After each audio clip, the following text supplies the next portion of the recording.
अल्लाह ने किसी को मालदार बनाया है, अल्लाह ने किसी को गरीब बनाया है, अल्लाह ने किसी को खूबसूरत बनाया है, अल्लाह ने किसी को बदसूरत बनाया है।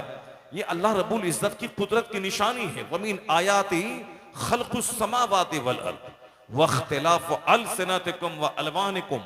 कुरान में आया है कि अल्लाह की कुदरत की निशानी है। अल्लाह ने आसमान पैदा किया बगैर खंबे के, अल्लाह ने जमीन पैदा की, अल्लाह ने मुख्तलिफ रंग के इंसान पैदा किए, अल्लाह ने मुख्तलिफ जबान बोलने वाले इंसान को पैदा किया।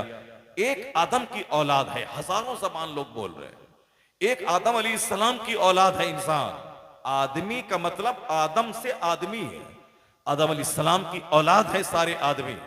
तो आदम अलैहिस्सलाम एक है, लेकिन उनकी औलाद हजारों जबान बोली। कोई फ्रेंच, कोई डच, कोई लैटिन, कोई इंग्लिश, कोई कन्नड़ा, कोई मलयालम, कोई तेलुगु, कोई गुजराती, कोई असमिया, कोई कश्मीरी, कोई हिंदी, कोई संस्कृत।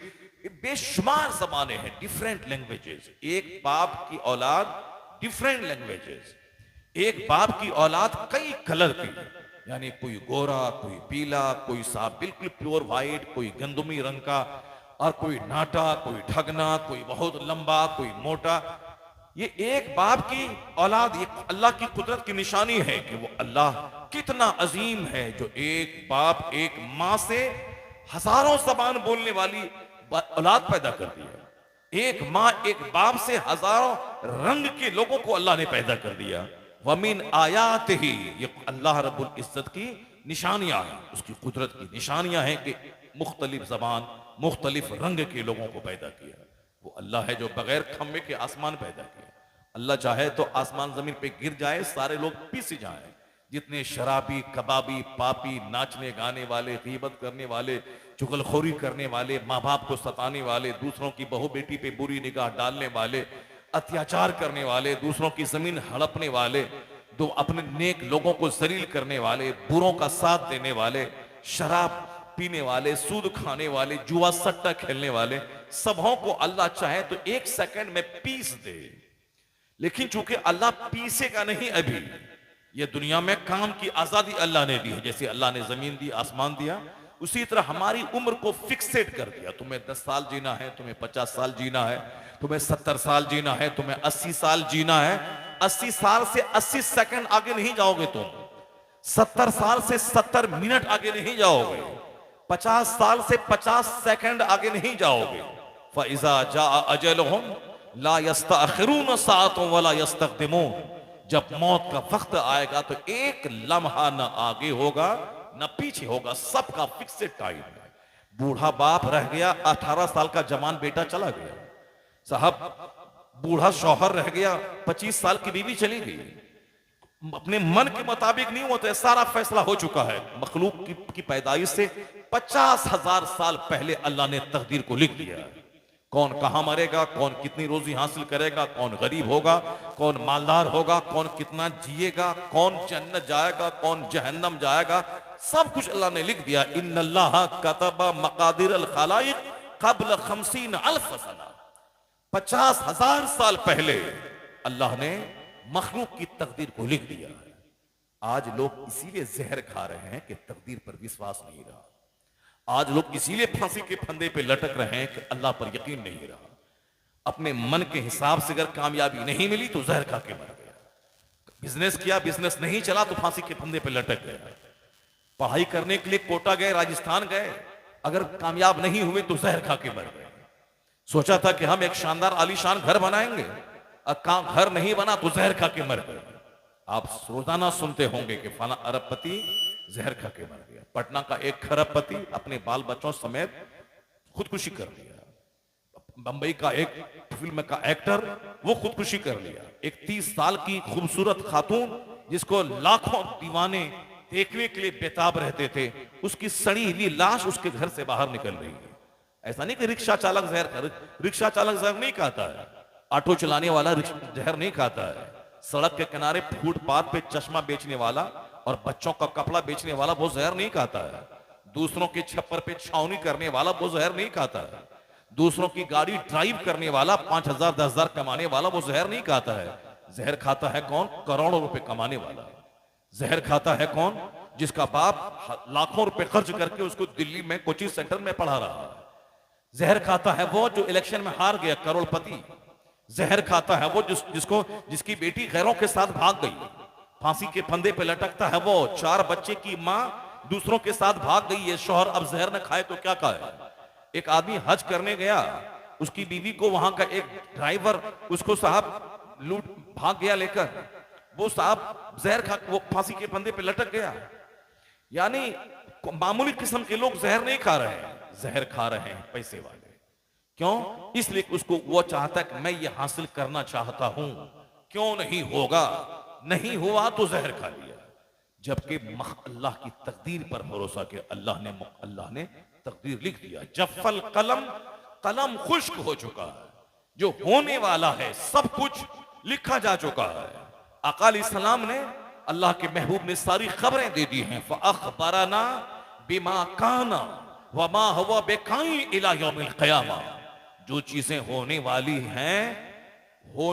हैं और जो हो चुकी सबकी खबर पैगंबर आजम ने दे दिया। यहां तक कि एक परिंदा पर हिलाएगा उसकी भी खबर मुस्तफा ने अता फरमा दी। दुनिया में सारी चीजें हो रही हैं, अल्लाह तबारक व तआला सब लिख दिया। ये तकदीर पर विश्वास आदमी को हौसला देता है, तकदीर पर विश्वास आदमी को डिस्ट्रेस से बचाता है, तकदीर पर विश्वास करने से आदमी सुसाइड से बचता है। नहीं, जो अल्लाह ने चाहा वही हुआ, जो अल्लाह चाहता है वही होता है। चाहे कारोबार में नुकसान हो जाए, चाहे जवान बेटा मर जाए, चाहे घर में आग लग जाए, चाहे आदमी इलेक्शन में हार जाए, जो अल्लाह पर भरोसा करता है वो कभी जहर नहीं खाएगा, वो कभी सुसाइड नहीं करेगा। इसलिए अपने बाल बच्चों की गुट्ठी में ये बात पिला दें कि अल्लाह ने मुझे पैदा किया है, अल्लाह ने सारी कायनात पैदा की है, वही सारी कायनात को चला रहा है, वही हमें मौत देगा, वही हमें फिर दोबारा जिंदा करके कयामत के दिन मुझसे हिसाब लेगा। वो हमारी उम्र के बारे में हिसाब लेगा, वो हमारे माल के बारे में हिसाब लेगा। ला तज़ूलु क़दमा अब्दिन हत्ता युसअल अन अर्बईन। हदीस में आया है कि बंदे का पांव अपनी जगह से 1 इंच नहीं हटेगा जब तक कि 4 चीजों का सवाल उससे न कर लिया जाए। आका फरमाते अन उमर ही फीमा अफना, यानी बंदे से सवाल होगा कि बहुमूल्य जीवन, कीमती जिंदगी तुमने किस काम में गुजारी? सिर्फ दौलत कमाने में, सिर्फ किसी एक औरत को हासिल करने में, सिर्फ एक छोटी सी झोपड़ी बनाने में, सिर्फ इंजीनियर डॉक्टर बनने में, किस काम में? ये बहुमूल्य जिंदगी अगर अल्लाह आंख की रोशनी ले ले, 50 खरब रुपए खर्च करने के बाद भी वह रोशनी वापस नहीं आएगी। जो अंदर में रग सूख जाती है उसका इलाज अमेरिका के डॉक्टर के पास भी नहीं है। मोतियाबिंद का ऑपरेशन ये हो सकता है, आंख में पानी उतर गया, आंख में छाले पड़ गए, इसको डॉक्टर ऑपरेशन करके निकाल देता है, ये तो हो सकता है। लेकिन अंदर की रगें अगर सूख जाए, 50 खरब रुपए खर्च करने के बाद भी बीमारी वापस नहीं आएगी। तो जो अल्लाह इतनी जबरदस्त नेमत दी कि मैं सारी दुनिया को देख रहा हूं, क्या मतलब? इस नेमत का सवाल नहीं होगा? सुम्मा लतुसअलुन्ना यौमा इज़िन अनिन नईम, कयामत के दिन सारी नेमतों के बारे में सवाल होगा। ठंडे पानी का सवाल होगा, ठंडी हवा एसी का सवाल होगा, फ्रिज का सवाल होगा, गीजर का सवाल होगा, एक दस्तरखान पे 50 टाइप के खाना खाने का सवाल होगा। सब सवाल होगा कि तुमने मेरी दुनिया में रहकर, मेरे आसमान के नीचे रहकर तुमने शैतान की पैरवी क्यों की? पैदा तुमको मैंने किया था या शैतान ने किया था? रोजी तुमको मैं दे रहा हूं या शैतान ने दिया था? मैं तुझको बाल बच्चे मैंने दिया है या शैतान ने दिया है? तो तुमने शैतान की पैरवी क्यों की? तुमने खाने में शैतान की पैरवी की, तुमने कपड़ा पहनने में शैतान की पैरवी की, तुमने घर मकान की तामीर में तुमने शैतान की पैरवी की, तुमने पीने में शैतान की पैरवी की, तुमने ख्वाहिशात की तकमील में शैतान के रास्ते को तुमने चुना, रहमान के रास्ते को क्यों नहीं चुना? रहमान ने जो अपना महबूब भेजा है तुमने उसके रास्ते को क्यों नहीं चुना? कुरान करीम में सारी चीजें खोल खोल कर बता दी गई हैं, कैसे जीना है, कैसे रहना है, कैसे शादी ब्याह करना है, सारी चीजें कुरान में है। जो कुरान में है उसकी तशरीह हदीस में मौजूद है। क्या हलाल है, क्या हराम है, क्या लीगल है, क्या इलीगल है, क्या राइट है, क्या रॉन्ग है, क्या गुड है, क्या बैड है, क्या परमिटेड है, क्या फॉरबिडन है, क्या मना किया गया है, क्या करने का हुक्म दिया गया है, ये सारी बातें बिल्कुल क्लियरली वजाहत के साथ बयान कर दी गई है। वो मार्ग दिखला दिया गया है कि इन्ना हाजा सिराती मुस्तकीमा। हुजूर ने एक लकीर खींच दी, उस लकीर के चारों तरफ बहुत सारी लकीरें खींच दी। आका फरमाते हैं इन सारी लकीरों पे शैतान बैठा है और ये है सीधा रास्ता, मेरा रास्ता। इन्ना हाजा सिराती मुस्तकीमा, ये मेरा सीधा रास्ता है। इस शैतान के रास्ते पे मत चलना, इस सीधे रास्ते पे चलना। यहां अक्सर लोग शैतान के रास्ते पे चल रहे हैं। शैतान ने जो पढ़ाया है वही पढ़ रहे हैं। ये बताइए कि शराब पीने से लंग्स खराब होता है, शराब पीने से आदमी की अक्ल खराब होती है, शराब पीने से एक आदमी अपनी बीवी और अपनी मां में फर्क पैदा करना छोड़ देता है। एक शराबी हराम और हलाल की तमीज खो बैठता है। शराबी पेशाब और शरबत का फर्क मिटा देता है। शराबी भूल जाता है कि मैं क्या कर रहा हूं, मुझे क्या करना चाहिए। लेकिन उसके बावजूद लोग पानी से ज्यादा सस्ती शराब को बना दिया। अगर शराब पर किसी गवर्नमेंट ने पाबंदी लगा दी है, अब चोरी छुपे शराब पी रहा है। बिहार में गवर्नमेंट ने शराब पर पाबंदी लगा दी।